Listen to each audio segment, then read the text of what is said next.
여명고등학교의 오래된 체육관 뒤편. 언제나 인적 드문 곳에 유진은 홀로 앉아 있었다. 햇살은 창틈으로 겨우 비집고 들어와 낡은 마루바닥 위 먼지 구름을 희미하게 비추었다. 유진은 늘 그랬듯이 푹 눌러쓴 야구 모자로 얼굴의 절반을 가리고 있었다. 삐딱하게 쓴 모자 아래로는 길고 검은 머리카락이 흘러내렸다. 그녀의 손에는 낡은 이어폰이 들려 있었고 귀에서는 세상과 그녀를 단절시키는 잔잔한 음악이 흘러나왔다. 유진은 세상의 모든 소란으로부터 스스로를 격리시키고 있었다. 그녀의 삶은 조용하고 예측 가능했으며 무엇보다 평화로웠다. 싸움도 다툼도 시끄러운 논쟁도 없는 그런 평화. 학교에서 그녀는 존재감이 없는 학생이었다. 수업이 끝나면 곧장 도서관이나 아무도 찾지 않는 학교 구석으로 향했다. 점심시간에도 친구들과 어울리기보다는 싸구려 샌드위치를 들고 옥상이나 빈 교실을 찾아 홀로 먹었다. 그녀의 샌드위치는 늘 똑같이 건조했고 그녀의 점심시간은 늘 고독했다. 그녀는 그 고독 속에서 낡은 연습장에 무언가를 끄적였다. 그림이었다. 거칠고 힘찬 선으로 그려진 인물들의 역동적인 모습이 그녀의 스케치북을 가득 채웠다. 하지만 이 그림들은 누구에게도 보여주지 않는 그녀만의 비밀스러운 세계였다. 어느 늦은 오후, 유진은 학교에서 집으로 향하는 골목길을 걷고 있었다. 낡은 상점들 사이로 좁고 지저분한 길이 이어졌다. 문득 어디선가 희미한 고양이 울음소리가 들려왔다. 야옹, 야옹. 가늘고 애처로운 소리였다. 유진은 애써 무시하고 지나치려 했다. 괜히 남의 일에 엮이면 귀찮은 일이 생길 수도 있다는 것을 경험으로 알고 있었다. 하지만 울음소리는 더욱 절박해졌다. 결국 유진은 발걸음을 멈췄다. 그녀는 소리가 나는 곳으로 시선을 돌렸다. 허름한 상가 건물 뒤편. 낡은 전봇대 위에서 새끼 고양이 한 마리가 간신히 매달려 있었다.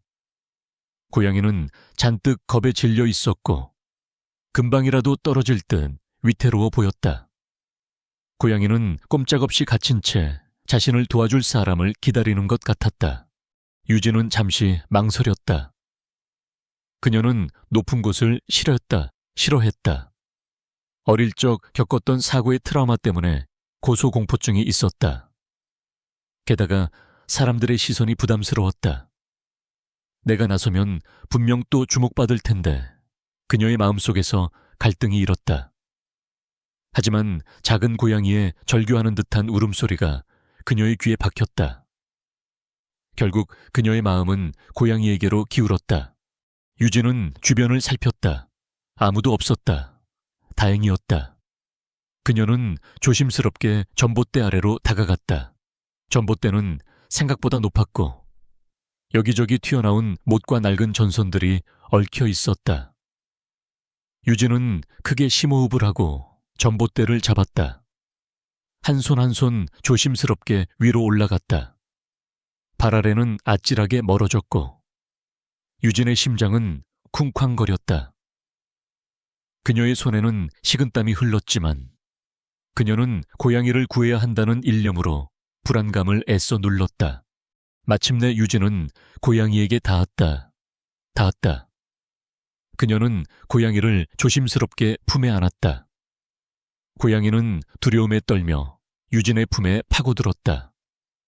유진은 다시 조심스럽게 전봇대를 타고 내려왔다. 땅에 발을 디딘 순간 그녀는 안도의 한숨을 내쉬었다.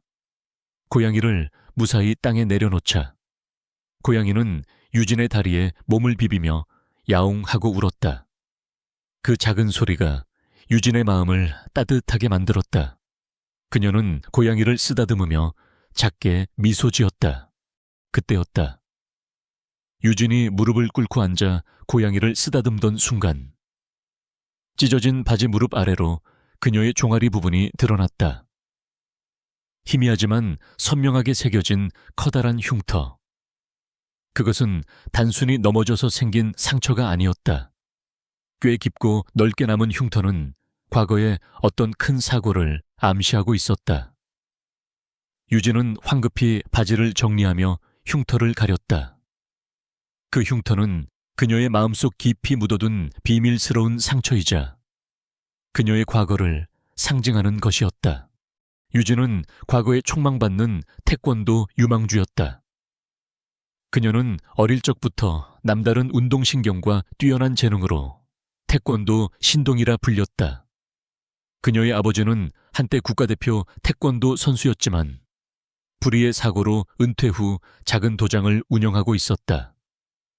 아버지는 유진이 자신의 꿈을 이어주기를 바랐고 유진 또한 태권도를 통해 세상에 자신의 존재를 증명하고 싶어 했다. 하지만 몇 년 전 유진은 불의의 교통사고를 당했다. 상대방 차량의 무리한 운전으로 인해 발생한 사고였다. 당시 그녀는 하반신에 심각한 부상을 입었고 오랜 기간 힘든 재활 치료를 받아야 했다. 그 사고로 인해 그녀는 태권도 선수로서의 꿈을 포기할 수밖에 없었다. 그녀의 다리에 남은 흉터는 그때의 아픔과 좌절을 고스란히 담고 있었다. 그 후 유진은 완전히 변했다. 세상으로부터 자신을 숨기고 모든 주목을 피하며 살아가기 시작했다. 그녀는 더 이상 강하고 빛나는 존재가 아니었다. 그녀는 그저 평범하고 눈에 띄지 않는 유진이 되고 싶었다. 하지만 그녀의 마음속 깊은 곳에서는 여전히 꺼지지 않는 불씨가 남아 있었다. 밤이 되면 유진은 자신의 작은 방에서 아무도 모르게 스트레칭을 하고 허공에 발차기를 연습했다. 그녀의 다리는 여전히 통증을 느꼈지만 그녀는 잊을 수 없는 몸의 기억을 더듬으며 땀을 흘렸다. 그녀의 움직임은 비록 예전 같지는 않았지만 그 속에는 여전히 강렬한 힘과 정확함이 살아 숨쉬고 있었다.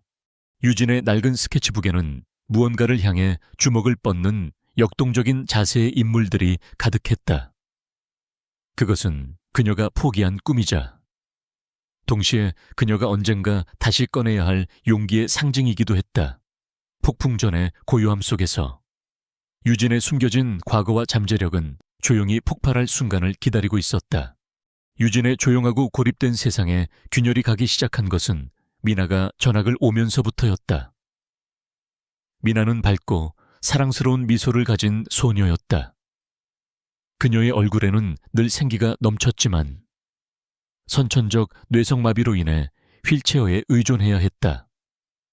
미나는 불편한 몸에도 불구하고 누구에게나 살갑게 다가갔고 그녀의 긍정적인 에너지는 주변 사람들에게 작은 활력을 불어넣었다.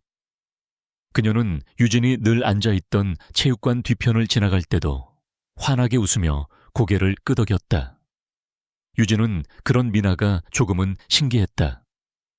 자신과는 너무나 다른 존재였다. 그러나 미나의 밝은 모습은 학교 내의 불량배들에게는 새로운 장난감으로 보였다. 여명고등학교에는 주혁이라는 이름의 남학생이 이끄는 무리가 있었다. 주혁은 큰 키와 건장한 체격을 가진 학생으로 힘을 과시하고 약한 학생들을 괴롭히는 것을 즐겼다. 그의 옆에는 늘 그의 오른팔인 동혁과 승우가 붙어다니며 그의 비위를 맞췄다. 주혁은 자신의 아버지인 지역 유지의 권력을 믿고 아나무인으로 행동했고 선생님들조차 그를 건드리려 하지 않았다. 그의 무리가 다가오면 학생들은 모두 시선을 피하거나 도망치기 바빴다. 미나의 전학 첫날부터 주혁의 시선은 그녀에게 꽂혔다. 그는 미나의 휠체어를 보며 비웃었고 친구들과 함께 미나의 주위를 맴돌며 험담을 주고받았다. 미나는 처음에는 그들을 무시하려 했지만 그들의 괴롭힘은 날마다 심해졌다. 쉬는 시간에는 휠체어를 밀쳐 넘어뜨리려 하거나 지나가는 길에 발을 걸어 넘어지게 하려고 위협하기도 했다. 어느 날 방과 후 유진은 여느 때처럼 학교 건물 뒤편의 계단을 내려가고 있었다. 이 계단은 학교 정문으로 가는 지름길이었지만 인적이 드물고 경사가 가팔랐다. 유진은 이어폰을 낀 채 앞만 보고 걸었다. 그때였다. 저 멀리서 시끄러운 웃음소리와 함께 미나의 비명소리가 들려왔다. 유진은 걸음을 멈췄다. 그녀는 고개를 들어 소리가 나는 쪽을 보았다. 계단 아래쪽. 난간 옆에서 주형 무리가 미나를 둘러싸고 있었다. 미나의 휠체어는 계단 입구에 위태롭게 서 있었고 주혁은 미나의 휠체어를 붙잡고 있었다. 야, 김미나, 휠체어 타고 다니니까 좋냐? 우리가 한번 밀어줘, 응. 주혁이 비열하게 웃으며 휠체어를 흔들었다. 동혁과 승호도 낄낄거리며 그를 거들었다. 하지마 제발. 미나는 공포에 질린 얼굴로 손사래를 쳤지만 그녀의 목소리는 미약했다. 주혁은 미나의 애원에도 아랑곳하지 않고 휠체어를 세차게 밀쳤다. 하하하, 잘 가라. 장애인, 과당. 미나의 휠체어가 중심을 잃고 계단을 따라 굴러 떨어졌다. 휠체어에서 떨어진 미나는 균형을 잃고 콘크리트 바닥에 그대로 쓰러졌다. 그녀의 몸은 바닥에 나뒹굴었고 휠체어는 몇 계단 아래로 떨어져 박살이 났다. 미나는 고통스러운 신음과 함께 흐느끼기 시작했다. 그녀는 몸을 일으키려 애썼지만 다리에 힘이 없어 제대로 움직일 수 없었다. 아하, 꼴 좋다. 주형 무리는 미나의 비참한 모습을 보고 더욱 크게 웃어댔다. 그들은 심지어 휴대폰을 꺼내 미나가 쓰러진 모습을 촬영하기까지 했다. 유진은 이 모든 광경을 멀리서 지켜보고 있었다. 그녀의 심장은 마치 얼음장처럼 차갑게 식어버리는 것을 느꼈다. 과거의 악몽이 그녀의 뇌리를 스쳤다. 병원 침대에 누워 움직이지 않는 다리를 보며 절망했던 순간, 다시는 일어설 수 없을 것 같았던 그 끔찍한 시간들, 그리고 그 누구도 자신을 도와주지 못했던 무력감. 미나가 바닥에 쓰러져 흐느끼는 모습은 과거의 유진 자신과 너무나도 닮아 있었다. 유진의 온몸에 소름이 돋았다. 그녀의 심장이 불안하게 쿵쾅거렸다. 그녀의 손은 무의식적으로 낡은 스케치북을 꽉 움켜쥐었다. 그녀는 도망치고 싶었다. 이 역겨운 장면으로부터, 그리고 과거의 아픔으로부터 벗어나고 싶었다. 내 일이 아니야. 나설 필요 없어. 또다시 다치게 되면. 그녀의 이성과 본능은 도망치라고 외쳤다. 하지만 미나의 흐느끼는 소리는 유진의 귀에 날카롭게 박혔다. 훌쩍, 엄마, 아파. 유진은 그녀의 가느다란 어깨가 떨리는 것을 보았다. 주변에는 다른 학생들도 있었지만 아무도 감히 주형 무리에게 맞설 엄두를 내지 못했다. 그들은 그저 시선을 피하거나 못 본 척 지나쳐갈 뿐이었다. 유진은 손에 쥐고 있던 스케치북을 내려놓았다. 그녀의 눈빛이 흔들리기 시작했다. 분노, 연민, 그리고 잊고 지냈던 어떤 강렬한 감정이 그녀의 내면에서 솟아올랐다. 그녀는 미나를 외면할 수 없었다. 과거의 자신을 외면할 수 없었다. 이대로 미나를 방치한다면 미나는 계속해서 고통받을 것이고 자신 또한 영원히 죄책감에서 벗어나지 못할 것이라는 것을 직감했다. 유진은 숨을 깊이 들이마셨다. 그녀의 몸은 여전히 두려움에 떨리고 있었다. 하지만 그녀의 마음속에서는 강한 의지가 솟아났다. 이대로는 안 돼. 그녀는 망설임을 뒤로하고 한 발 한 발 미나를 향해 나아가기 시작했다. 그녀의 발걸음은 무거웠지만 그 속에는 결코 꺾이지 않을 강한 의지가 담겨 있었다. 그녀는 이제 더 이상 도망치지 않을 것이었다. 그녀의 앞에 놓인 문은 굳게 닫혔고 그녀는 그 문을 스스로 열고 나아가야만 했다. 미나가 쓰러져 흐느낀 지 30분. 주형 무리는 비웃음을 남긴 채 사라졌다. 그 넓은 학교 운동장에는 여전히 미나만이 홀로 남아 있었다. 휠체어는 몇 계단 아래 박살난 채 방치되어 있었고 미나는 차가운 콘크리트 바닥에 주저앉아 작은 어깨를 들썩이며 울음을 멈추지 못했다. 그녀의 눈물은 끊임없이 흘러내렸고 그 어떤 위로의 손길도 닿지 않는 외로운 섬 같았다. 이 모든 광경을 지켜보고 있던 유진은 지난 30분간 내면의 치열한 전쟁을 치르고 있었다. 모른 척해 내일 아니야. 괜히 나섰다가 또 다치기라도 하면. 이성은 끊임없이 속삭였다. 하지만 그녀의 심장은 미나의 고통에 반응하고 있었다.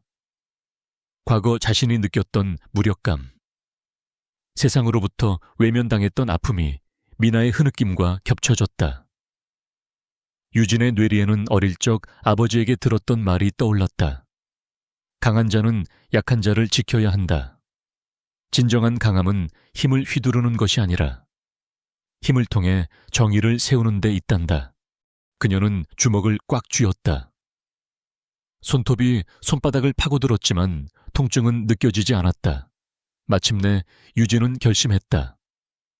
그녀는 모자를 깊게 눌러쓰고 민에게로 발걸음을 옮겼다. 그녀의 발걸음은 조심스러웠지만 망설임은 없었다. 미나는 고개를 숙인 채 울고 있었기에 유진이 다가오는 것을 눈치채지 못했다. 유진은 미나의 옆에 조용히 쪼그려 앉았다. 그리고는 아무 말 없이 자신의 가방에서 깨끗한 손수건을 꺼내 미나에게 건넸다. 미나는 흐느낌을 멈추고 고개를 들었다. 눈물로 얼룩진 얼굴로 유진을 바라보는 그녀의 눈에는 놀라움과 함께 희미한 희망이 스쳤다. 괜찮아. 유진의 목소리는 낮고 차분했다. 그녀는 미나가 손수건으로 눈물을 닦는 것을 기다렸다가 조심스럽게 미나의 팔을 잡아 일으켰다. 휠체어는 내가 고쳐줄 순 없겠지만 일단 여기로 가자. 유진은 미나를 부축하여 깨진 휠체어에서 떨어진 미나를 일으켜 세우고 자신의 어깨를 내주어 미나가 기댈 수 있도록 했다. 그리고는 미나를 부서진 휠체어에서 멀지 않은 벤치로 조심스럽게 데려갔다. 미나는 벤치에 앉아 여전히 흐느꼈지만 유진의 존재가 그녀에게 큰 위안이 되는 듯 했다. 고마워. 아무도 안아줬는데. 미나의 말에 유진의 심장이 아려왔다. 그녀는 미나의 어깨를 조용히 토닥였다. 그날 이후 유진은 미나의 그림자가 되었다. 그녀는 미나의 부서진 휠체어를 임시로 고쳐주었고 등하굣길에 미나가 괴롭힘을 당하지 않도록 멀리서 지켜보거나 때로는 조용히 그녀의 곁을 지켰다. 유진은 미나에게 자신의 과거를 털어놓지 않았지만 미나는 유진의 조용한 배려와 보이지 않는 보호 속에서 점차 안정을 되찾았다. 유진은 미나를 통해 자신의 아픔을 치유하고 있었다. 유진은 미나를 보며 생각했다. 미나는 내가 아니야. 미나는 약한 게 아니야. 단지 지금 도움이 필요한 것뿐이야. 그리고 그녀는 더 이상 주영무리의 괴롭힘을 묵과할 수 없다고 판단했다. 미나에게는 누군가의 도움이 절실했고 그녀는 그 역할을 자처하기로 결심했다. 다음 날 점심시간이었다. 미나는 학교 운동장 한쪽 벤치에서 홀로 점심을 먹고 있었다. 유진은 멀리서 미나를 지켜보고 있었다. 그때 주형 무리가 민에게로 다가갔다. 그들의 얼굴에는 비열한 웃음이 가득했다. 야, 김미나 우리가 준 선물은 잘 받았냐? 휠체어 고쳐줄 사람 없어서 고생 좀 했겠네. 주혁이 미나의 휠체어를 발로 툭툭 차며 말했다. 동혁은 미나가 먹던 샌드위치를 빼앗아 던져버렸다. 제발 이제 그만해. 미나는 눈물을 글썽이며 고개를 숙였다. 더 이상 참을 수 없었다. 유진의 눈빛이 날카롭게 변했다. 분노가 그녀의 온몸을 휘감았다. 그녀는 망설임 없이 주혁 무리에게로 성큼성큼 걸어갔다. 주혁과 동혁, 승호는 예상치 못한 유진의 등장에 잠시 당황했지만 이내 비웃기 시작했다. 야어이, 유진, 너 같은 찐따가 여기 왜 왔냐?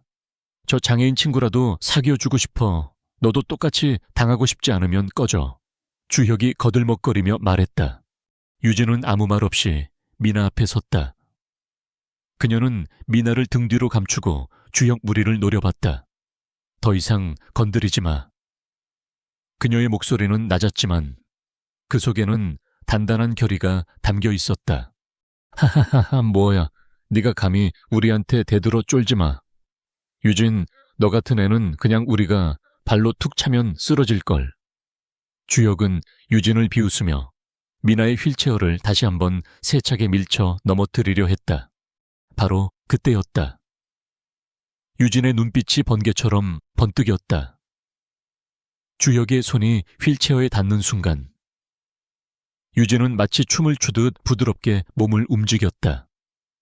그녀의 손은 강철처럼 단단했지만 유연하게 뻗어나가 주혁의 손목을 낚아챘다.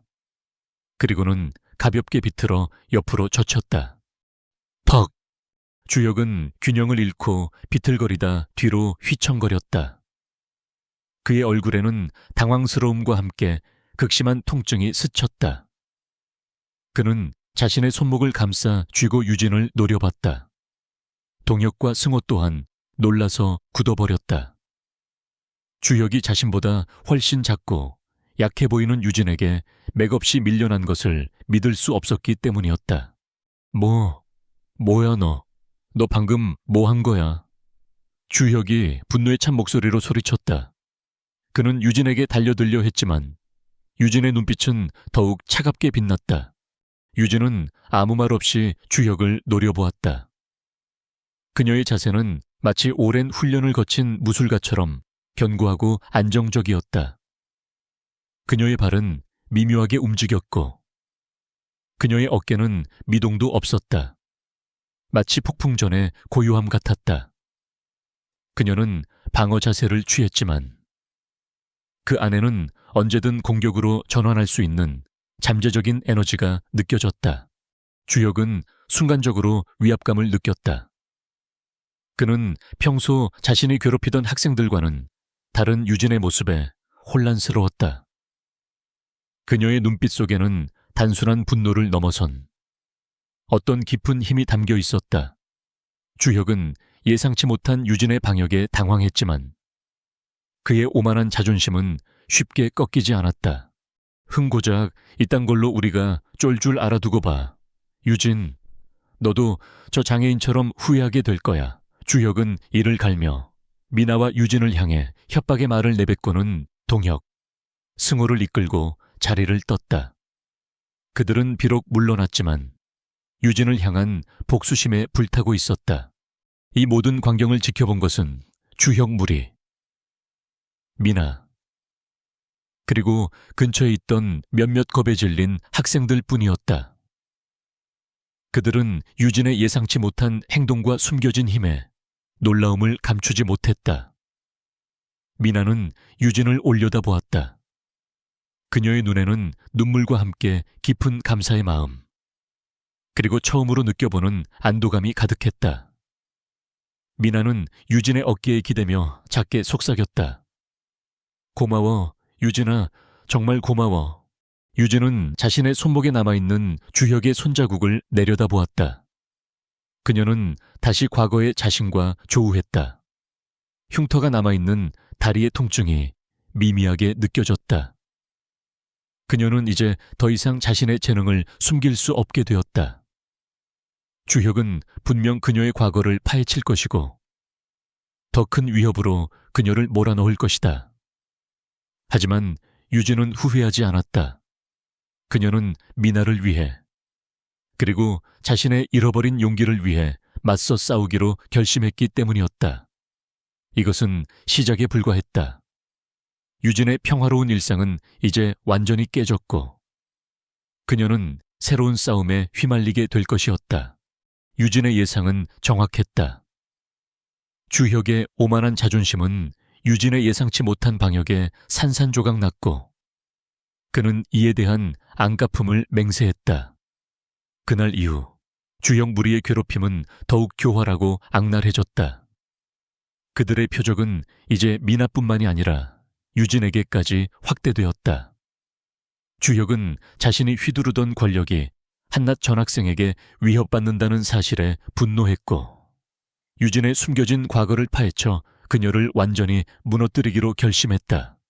주혁은 학교 익명 게시판과 SNS에 유진에 대한 악성 루머를 퍼뜨리기 시작했다. 유진이 장애인 친구를 이용해 영웅 행세를 한다. 사실 그녀는 과거의 폭력 사건에 연루되어 전학 온 문제하다. 거친 행동으로 선생님들에게도 찍혔다 등 근거 없는 소문들이 눈덩이처럼 불어났다. 익명의 글들은 마치 유진의 과거를 모두 아는 듯한 말투로 쓰여 있었고, 교묘하게 사실과 거짓을 섞어 사람들을 현혹했다. 학생들은 물론 일부 선생님들조차 그 소문들에 동요하기 시작했다. 유진이 그동안 스스로를 고립시키며 살아왔기에 그녀를 변호해줄 친구조차 없었다. 그녀는 학교에서 점점 더 외로운 존재가 되어갔다. 소문 때문에 미나마저도 유진에게서 멀어지려 했다. 미나는 유진에게 미안해하며 눈물을 글썽겼다. 유진아, 나 때문에 네가 힘들어지는 것 같아서 미안해. 차라리 나를 모르는 척 해줘도 괜찮아. 미나의 말은 유진의 가슴을 찢는 듯 했다. 하지만 유진은 미나의 손을 잡으며 단호하게 말했다. 무슨 소리야. 미나, 널 혼자 두지 않을 거야.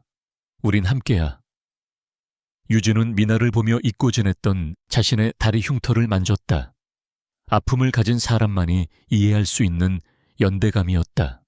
주혁의 괴롭힘은 여기서 멈추지 않았다. 어느 날 아침, 등교하던 미나는 경악했다. 밤새 누군가가 미나의 휠체어를 부수어 놓은 것이었다. 브레이크는 고장나 있었고 바퀴는 엉뚱하게 휘어져 더 이상 굴러가지 않았다. 휠체어 시트는 칼로 난도질되어 있었다. 주혁은 미나를 학교에 오지 못하게 하거나 학교에서 미나를 완전히 고립시키려 한 것이었다. 안 돼, 안 돼. 미나는 부서진 휠체어를 보며 절규했다. 그녀의 유일한 발이었던 휠체어가 망가진 것을 본 미나는 주저앉아 하염없이 울었다. 미나의 가족은 형편이 어려워 새 휠체어를 당장 구할 수 없었다. 이 소식을 들은 유진은 분노의 몸을 떨었다. 그녀는 주혁의 행동이 단순한 괴롭힘을 넘어 미나의 삶 자체를 파괴하려 한다는 것을 직감했다. 유진은 미나의 눈물을 닦아주며 다짐했다. 더 이상 지켜만 보고 있지 않을 거야. 이번엔 끝을 내야 해. 이 상황에서 유진은 완전히 고립되었다. 학교는 주혁의 집안 배경 때문에 적극적으로 개입하려 하지 않았다. 담임 선생님은 학생들 간의 사소한 다툼이라며 유진에게 불미스러운 일에 엮이지 말고 학업에 집중하라 고만 했다. 심지어 유진의 부모님조차 그녀가 또다시 다칠까봐 걱정하며 제발 나서지 말라고 애원했다. 유진의 과거 사고 트라우마 때문에 부모님은 그녀가 다시 싸움에 휘말리는 것을 극도로 꺼렸다. 유진은 자신이 겪었던 과거의 무력감이 다시금 민에게도 반복될까봐 두려웠다. 그녀는 다시 한번 다리를 다치게 될까봐, 다시 태권도를 할 수 없게 될까봐 두려웠지만 미나를 포기할 수 없었다. 조포치, 야, 김유진, 너 정말 대단하더라. 휠체어 타고 다니는 장애인 친구랑 어울려서 영웅 행세하는 거 역겹지 않냐.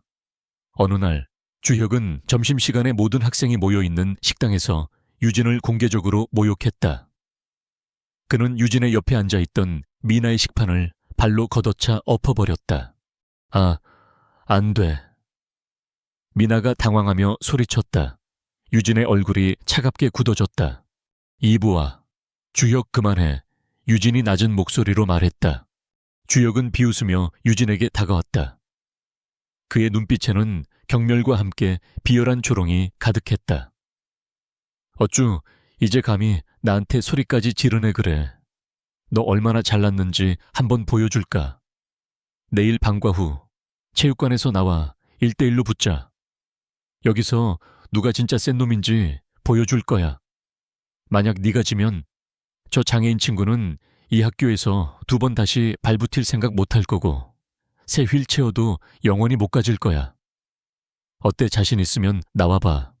주혁의 제안에 식당 안은 정적이 흘렀다. 모든 학생들의 시선이 유진에게로 향했다. 유진은 주혁의 얼굴을 노려봤다. 주혁은 유진의 가장 아픈 부분을 건드린 것이었다. 유진에게 체육관은 끔찍한 사고의 기억이 있는 곳이자 태권도 선수로서의 꿈을 포기해야 했던 상징적인 장소였다. 게다가 그녀의 다리는 완벽하게 회복되지 않은 상태였다. 주혁은 그녀의 과거 부상 기록을 알아내고 그녀의 약점을 정확히 노린 것이었다. 피하의 이 유진. 겁쟁이처럼 도망가 내까짓게 뭘 할 수 있다고 주혁의 친구 동혁과 승호가 옆에서 야유를 퍼부었다. 유진은 고개를 숙였다. 그녀의 손은 주먹을 꽉 쥐어 하얗게 변했다. 미나는 두려움에 질린 얼굴로 유진을 바라보며 눈물을 글썽였다. 유진아, 안 돼. 제발. 미나는 유진이 또 다칠까봐, 그리고 자신이 유진에게 짐이 될까봐 두려웠다. 하지만 유진은 미나의 눈을 보았다. 그녀는 미나의 희망 없는 얼굴에서 과거 자신의 모습을 보았다. 그리고 주혁의 비열한 웃음 속에서 불의에 대한 깊은 증오가 끌어올랐다. 그녀는 더 이상 도망칠 수 없었다. 이 싸움은 단순히 개인적인 것이 아니었다. 이것은 정의를 위한 싸움이자 약자를 보호하기 위한 싸움이었다. 유진은 천천히 고개를 들었다. 그녀의 눈빛은 흔들림이 없었다. 오히려 과거의 상처가 아물고 새로운 결의로 불타오르는 듯했다. 그녀는 주혁을 똑바로 응시하며 또렷하게 말했다. 좋아. 내일 방과 후 체육관에서 보자.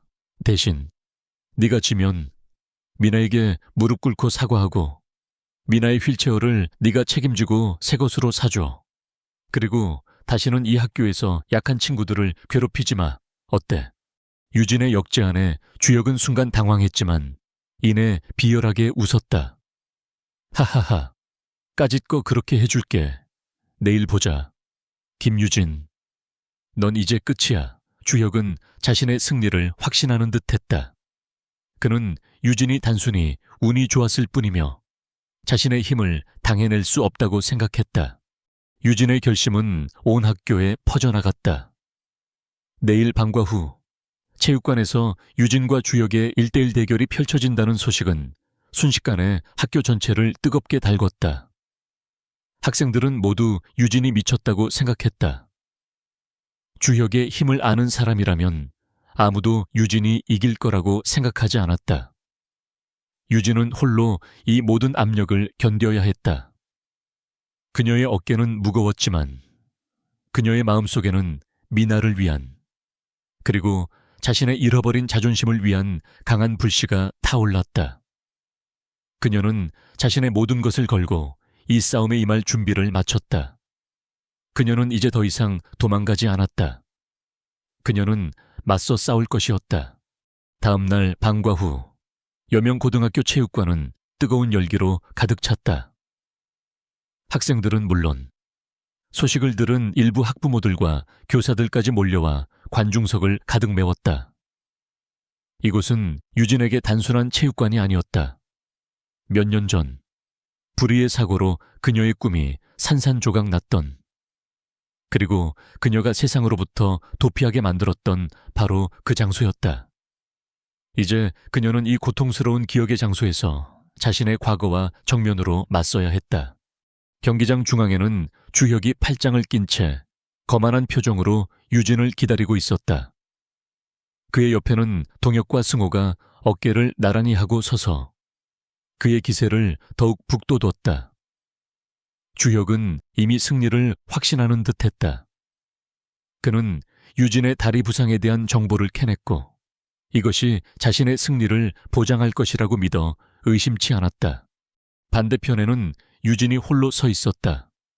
그녀의 얼굴은 창백했지만 그녀의 눈빛은 흔들림 없이 주혁을 향하고 있었다.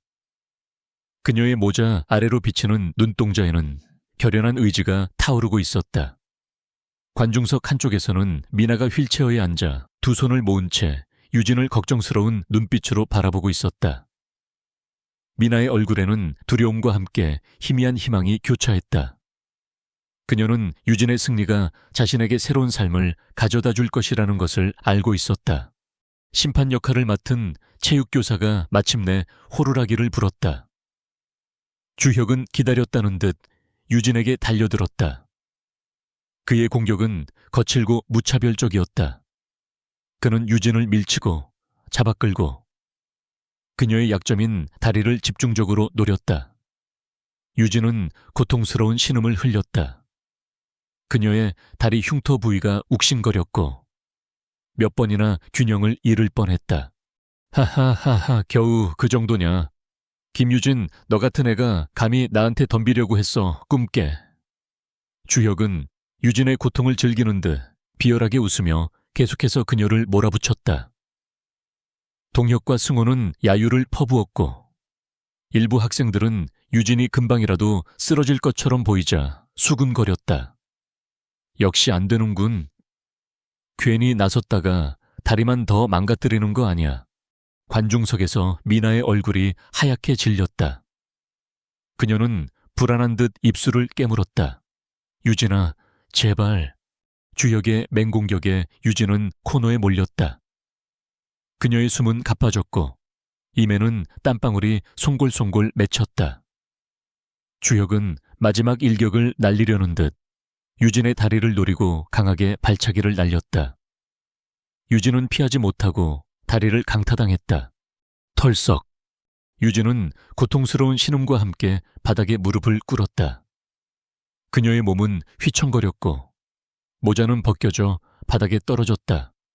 검은 머리카락이 흐트러졌고 그녀의 흉터가 선명한 다리가 드러났다.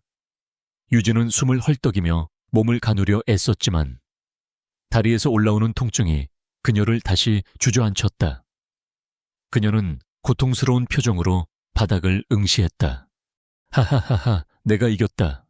역시 약한 놈은 약한 놈일 뿐이야. 주혁은 승리감에 도취되어 유진을 발로 툭툭 차며 조롱했다. 그의 얼굴에는 잔인한 미소가 번졌다. 관중석은 침묵에 휩싸였다. 모두가 유진의 패배를 직감했다. 미나는 흐느끼며 고개를 돌렸다. 모든 것이 끝났다고 생각했다. 하지만 그때였다. 바닥에 쓰러진 유진의 눈에 휠체어에 앉아 불안하게 자신을 바라보던 미나의 얼굴이 들어왔다.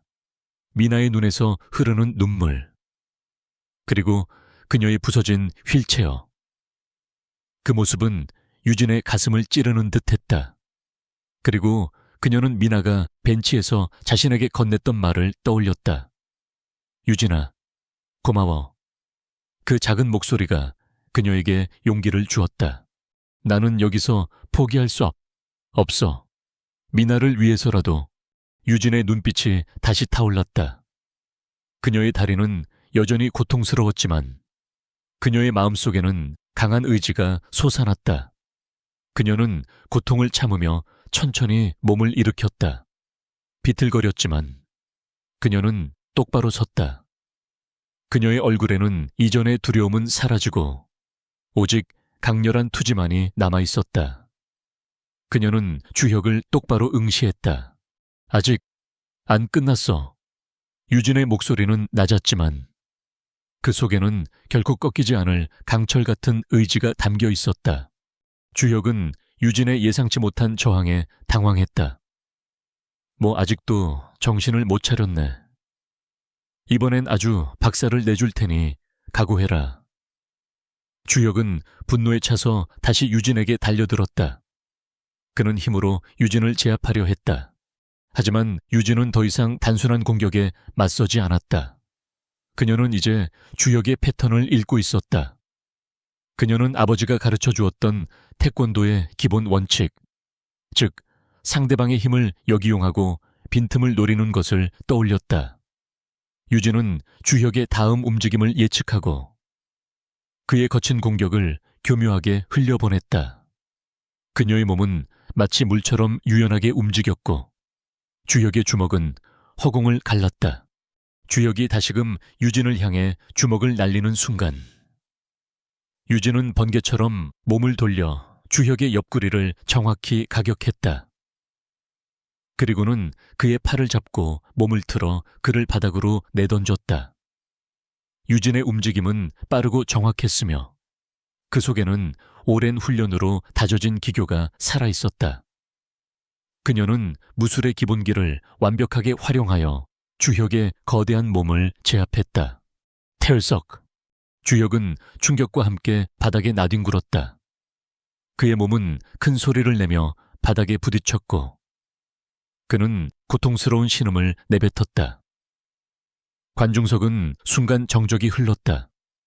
모든 사람들은 눈앞에 펼쳐진 광경을 믿을 수 없다는 듯 입을 다물었다. 방금 전까지 무자비하게 유진을 공격하던 주혁이 한순간에 바닥에 쓰러진 것이다. 유진은 쓰러진 주혁을 내려다보았다. 내 힘은 약한 사람을 괴롭히는 데 쓰이는 게 아니야. 그녀는 차분하게 말했다. 그녀는 더 이상 주혁을 공격하지 않았다. 그녀는 이미 자신의 능력을 증명했다. 그녀는 주혁을 향해 마지막 일격을 가했다. 주혁이 바닥에 쓰러져 있는 사이 유진은 자신의 휴대폰을 꺼내 대형 스크린에 연결하였다. 스크린에는 지난 며칠 동안 유진이 몰래 촬영했던 영상들이 재생되기 시작했다. 주혁이 미나의 휠체어를 부수는 모습, 미나를 조롱하고 괴롭히는 모습, 그리고 익명 게시판에 유진에 대한 악성 루머를 작성하는 모습까지 모든 불량 행위가 적나라하게 담겨 있었다. 이것이 주혁이 지난 몇 주간 미나와 저에게 행한 일입니다. 그는 자신의 힘을 이용해 약한 사람들을 괴롭히고 진실을 왜곡하며 저를 이 자리에 끌어냈습니다. 유진의 목소리가 체육관에 울려 퍼졌다. 그녀의 목소리는 정의감으로 가득 차 있었고 그 어떤 흔들림도 없었다. 영상이 끝났다. 체육관은 다시 정적이 흘렀다. 하지만 이번에는 이전과는 다른 정적이었다. 분노, 경악, 그리고 죄책감이 섞인 침묵이었다. 학생들의 얼굴에는 주혁에 대한 경멸과 함께 그동안 자신들이 방관했던 것에 대한 후회가 스쳤다. 미나는 휠체어에서 떨리는 손으로 입을 틀어막았다. 그녀의 눈에서는 감격의 눈물이 흘러내렸다. 그녀는 유진을 바라보며 환하게 미소 지었다. 강당은 이내 우레와 같은 박수 소리로 가득 찼다. 학생들은 환호했고 교사들은 놀라움과 함께 안도의 한숨을 내쉬었다. 그들은 유진에게 끊임없이 박수를 보냈다. 주혁은 얼굴을 붉히며 바닥에 쓰러진 채 고개를 들지 못했다.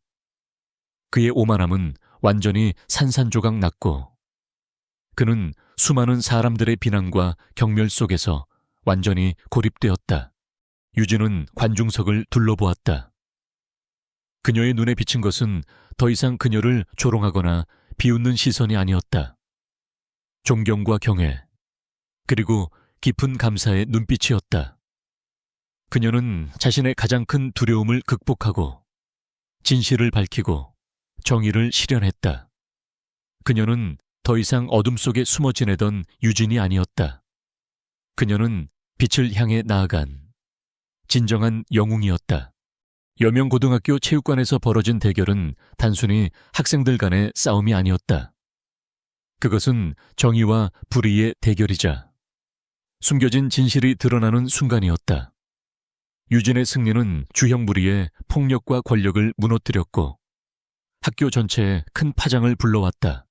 대결 후 주혁은 체육교사와 교감 선생님에 의해 즉시 교무실로 끌려갔다. 그가 미나와 유진에게 가했던 폭력적인 행동, 휠체어 파손, 그리고 유진의 과거를 이용한 악의적인 루머 유포 등 모든 사실이 유진이 제시한 증거 영상과 함께 명백히 드러났다. 주혁은 자신의 아버지인 지역 유지의 권력을 믿고 끝까지 반성하지 않는 태도를 보였지만 학교는 더 이상 그를 감싸줄 수 없었다. 주혁의 아버지는 학교에 찾아와 교사들에게 압력을 행사하려 했지만 이미 언론에 소식이 퍼지기 시작했고 학부모들의 항의가 빗발치자 결국 아들의 잘못을 인정할 수밖에 없었다. 주혁은 학교폭력대책자치위원회에 회부되어 강제 전학 처분을 받았다. 동혁과 승호 또한 학교 봉사활동과 함께 정학 처분을 받았다. 그들은 더 이상 학교에서 주혁의 뒤를 따르며 약한 학생들을 괴롭힐 수 없게 되었다. 주혁의 아버지는 미나와 유진에게 찾아와 무릎 꿇고 사과했으며 미나의 부서진 휠체어 값을 포함한 모든 피해 보상금을 지불했다. 미나는 곧 새 휠체어를 선물 받았고 그 휠체어는 주혁의 아버지 회사가 직접 주문 제작한 최고급 모델이었다. 한편 그동안 주혁의 위세에 눌려 침묵했던 학생들은 이제 유진에게 찬사를 보냈다. 그들은 체육관에서 벌어진 일을 똑똑히 기억하고 있었다. 유진이 주혁의 힘에 맞서 싸우고 불의에 침묵하지 않은 용기에 깊은 감동을 받았다. 익명 게시판에는 유진을 응원하고 그녀의 용기를 칭송하는 글들이 쏟아졌다. 유진에 대한 악성 루머는 사라졌고 그녀는 더 이상 외톨이가 아니었다. 미나는 유진의 가장 가까운 친구가 되었다. 그녀는 새 휠체어에 앉아 환하게 웃으며 유진의 손을 잡았다. 유진아, 정말 고마워. 네가 없었다면 난 계속 괴롭힘을 당했을 거야. 그리고 다시는 학교에 오지 못했을지도 몰라. 미나의 목소리에는 진심 어린 감사가 담겨 있었다. 유진은 미나의 손을 따뜻하게 잡았다. 아니야, 미나, 나도 너 덕분에 용기를 냈어. 널 보면서 내가 어떤 사람이 되어야 하는지 깨달았어. 유진은 자신의 다리 흉터를 내려다보았다. 더 이상 그 흉터는 아픔이나 좌절의 상징이 아니었다. 이제 그 흉터는 그녀가 과거의 아픔을 극복하고 새로운 삶을 시작하게 만든 용기와 강인함의 증표였다. 체육교사는 유진에게 찾아와 진심으로 사과했다. 유진아, 정말 미안하다. 선생님이 너의 아픔과 상황을 제대로 헤아리지 못했어. 너의 용기 덕분에 학교에 큰 변화가 생겼어. 너는 정말 대단한 학생이다. 그는 유진에게 학교 폭력 예방을 위한 특별 프로그램을 함께 만들자고 제안했다. 유진은 이 제안을 기꺼이 수락했다. 그녀는 미나와 함께 학교 폭력 예방 캠페인을 주도했다. 그녀는 자신의 경험담을 학생들에게 솔직하게 이야기했고 미나 또한 자신의 휠체어를 보며 아픔을 겪었던 이야기 그리고 유진을 통해 희망을 되찾은 이야기를 들려주었다. 그들의 이야기는 학생들에게 큰 울림을 주었다. 학교는 반안반 괴롭힘 캠페인을 대대적으로 시작했고 유진은 학생자치 평화위원회의 위원장이 되었다. 미나는 이 위원회의 명예회원으로서 유진을 적극적으로 도왔다. 유진은 더 이상 모자를 깊게 눌러쓰고 다니지 않았다. 그녀는 이제 당당하게 자신의 얼굴을 드러냈고 학생들 앞에서 자신의 의견을 피력했다. 그녀는 숨겨왔던 스케치북의 그림들을 학생들에게 보여주며 태권도에 대한 이야기를 들려주었다. 그녀의 그림 속에는 역동적인 태권도 동작들이 생생하게 살아있었다. 일부 학생들은 유진에게 태권도를 가르쳐달라고 요청했고 유진은 방과 후 학교 체육관에서 작은 태권도 교실을 열었다.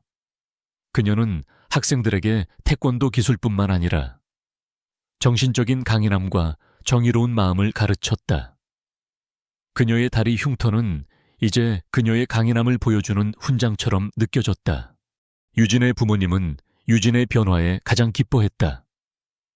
처음에는 그녀가 또 다칠까봐 걱정했지만 이제는 딸의 용기와 성장한 모습에 자랑스러움을 감추지 못했다. 아버지는 유진이 다시 태권도복을 입고 학생들을 가르치는 모습을 보며 눈물을 흘렸다. 내 딸, 이제야 네가 진정한 태권도인의 길을 걷는구나. 아버지는 유진의 작은 태권도 교실에 도복을 기증하고 가끔은 직접 찾아와 유진을 돕기도 했다. 한산했던 체육관은 이제 활기찬 아이들의 웃음소리로 가득 찼다. 유진은 아이들에게 태권도를 가르치며 자신 또한 치유받고 성장하고 있음을 느꼈다. 그녀는 더 이상 과거의 그림자에 갇혀 있지 않았다. 그녀는 자신의 상처를 통해 다른 사람들을 돕고 자신의 재능을 세상에 선하게 사용할 수 있는 방법을 찾았다. 어느 날 저녁, 유진은 미나의 집으로 향했다. 미나의 어머니는 유진에게 따뜻한 차를 내주며 감사의 인사를 전했다. 유진아, 정말 고마워. 내 덕분에 미나가 다시 웃음을 찾았어. 너는 우리 가족의 은인이야. 유진은 미소 지으며 대답했다. 아니에요, 어머님. 미나도 저에게 큰 힘이 되어주었어요. 미나 덕분에 제가 다시 설 수 있었어요. 그날 밤, 유진은 미나와 함께 밤늦게까지 이야기를 나누었다. 그들은 서로의 아픔을 나누고 미래에 대한 꿈을 이야기했다. 미나는 사회복지사가 되어 자신과 같은 장애인들의 권익을 위해 싸우고 싶다고 했고, 유진은 태권도를 통해 더 많은 사람들에게 용기와 희망을 주고 싶다고 했다. 그들의 우정은 이제 그 어떤 역경에도 흔들리지 않을 만큼 단단해졌다. 유진의 삶은 새로운 평화를 찾았다. 그것은 단순히 갈등이 없는 평화가 아니라 자신의 아픔을 극복하고 타인을 돕는 과정에서 얻은 진정한 내면의 평화였다. 그녀는 이제 더 이상 어둠 속에 숨어 지내지 않았다. 그녀는 밝은 빛을 향해 나아갔고 그 빛은 주변 사람들까지 환하게 비추기 시작했다. 그녀는 자신의 재능과 용기로 자신을 둘러싼 세상을 변화시켰다. 시간은 강물처럼 흘러 유진의 삶에 새로운 계절을 가져다 주었다. 낡은 체육관 뒤편에서 그림자처럼 숨어 지내던 소심한 소녀 김유진은 이제 온 세상에 빛을 비추는 존재가 되었다. 그녀는 여명고등학교의 자랑이자 정의와 용기의 상징으로 기억되었다. 그녀의 이야기는 졸업생들의 입을 통해 끊임없이 전해졌고 새로운 신입생들에게도 귀감이 되었다. 유진은 고등학교를 졸업한 후 자신이 꿈꿔왔던 체육교육과에 진학했다. 그녀는 더 이상 부상으로 인한 두려움에 갇혀 있지 않았다. 그녀는 아버지의 가르침과 자신의 경험을 바탕으로 스포츠 심리학, 재활, 트레이닝 등 다양한 분야를 깊이 있게 공부했다. 그녀의 목표는 단순히 훌륭한 운동선수를 키우는 것을 넘어 운동을 통해 아이들의 몸과 마음을 건강하게 만들고 좌절 속에서도 희망을 찾을 수 있도록 돕는 것이었다. 그녀의 다리 흉터는 더 이상 감춰야 할 것이 아닌 그녀의 강인함과 회복력을 상징하는 영광의 상처가 되었다. 미나는 유진의 가장 든든한 동반자이자 응원군이었다. 그녀는 새 휠체어와 함께 밝은 미소와 긍정적인 에너지로 학교 생활을 이어갔다. 미나는 사회복지학과에 진학하여 자신과 같은 장애인들의 권익을 옹호하고 차별 없는 세상을 만들기 위한 활동에 적극적으로 참여했다. 그녀는 유진이 학교폭력 예방을 위해 시작한 학생자치 평화위원회의 활동을 이어받아 졸업 후에도 후배들을 위한 멘토링 프로그램에 참여하며 선한 영향력을 전파했다. 유진과 미나의 우정은 더욱 깊어져 서로에게 없어서는 안 될 존재가 되었다. 주역의 이야기는 학교에서 점차 잊혀갔지만 그의 잘못된 행동은 그에게 평생 꼬리표처럼 따라붙었다. 그는 전학간 학교에서도 적응하지 못하고 결국 자퇴했으며 그의 아버지가 운영하던 회사 역시 아들의 비행과 이어지는 부정적인 이미지 때문에 사업에 큰 타격을 입었다. 그의 가족은 결국 지역을 떠나야 했다. 그는 자신의 오만함과 타인에게 가했던 고통에 대한 대가를 톡톡히 치르게 되었다. 유진은 대학교를 졸업한 후 꿈꿔왔던 일을 시작했다.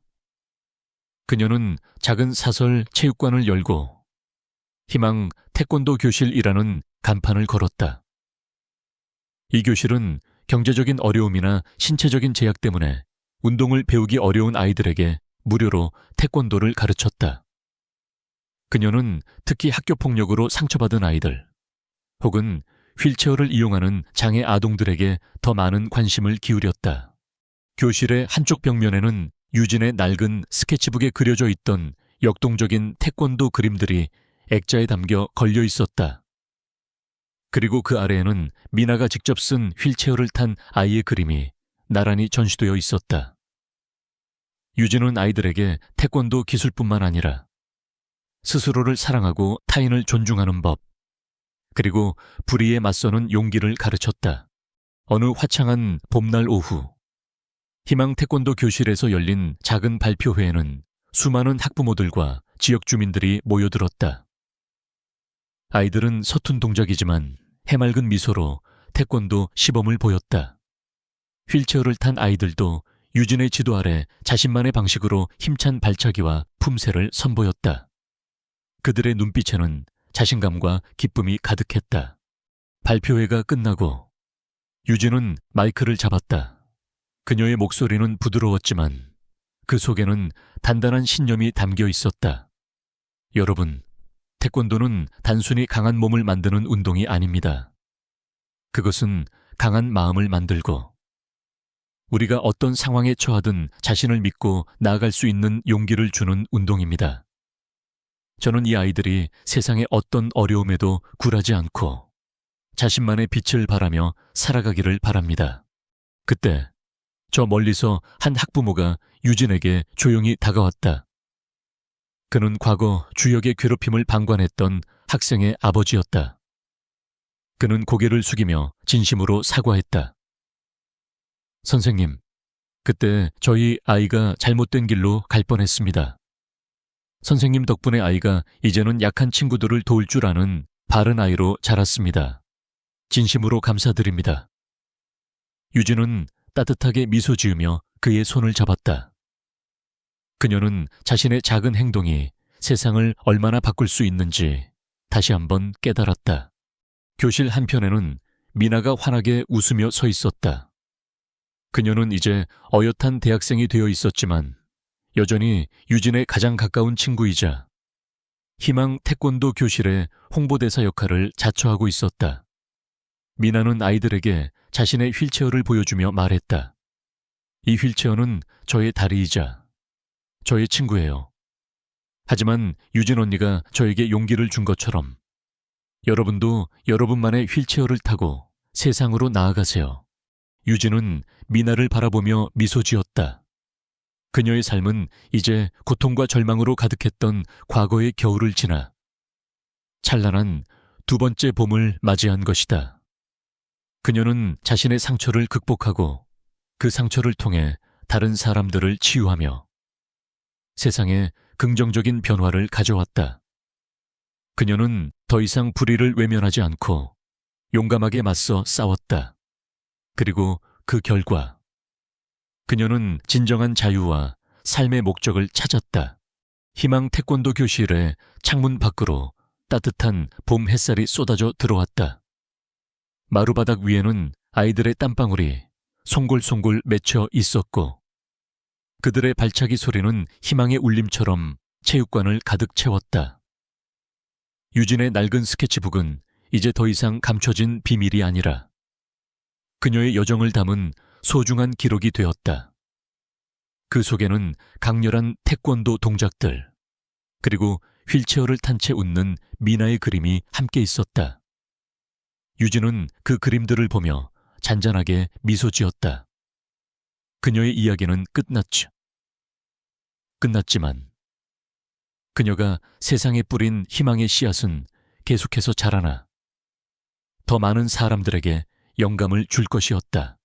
이 이야기는 한 소녀가 자신의 숨겨진 재능을 발견하고 부당한 권력에 맞서 싸우며 결국 자신의 삶뿐만 아니라 주변 사람들의 삶까지 변화시키는 과정을 담고 있습니다. 유진처럼 우리 모두는 마음속에 위대한 힘과 무한한 잠재력을 가지고 있습니다. 때로는 예상치 못한 시련이 그 잠재력을 깨우는 촉매제가 되기도 합니다. 중요한 것은 포기하지 않는 용기, 그리고 진실을 향한 믿음입니다. 여러분의 삶에도 유진의 두 번째 봄이 찾아오기를 진심으로 응원합니다. 오늘 이야기가 여러분에게 작은 울림이 되었기를 바라며, 더 많은 감동적인 이야기를 듣고 싶으시다면 구독과 좋아요, 그리고 알림 설정 잊지 마세요. 다음 이야기에서 또 만나요.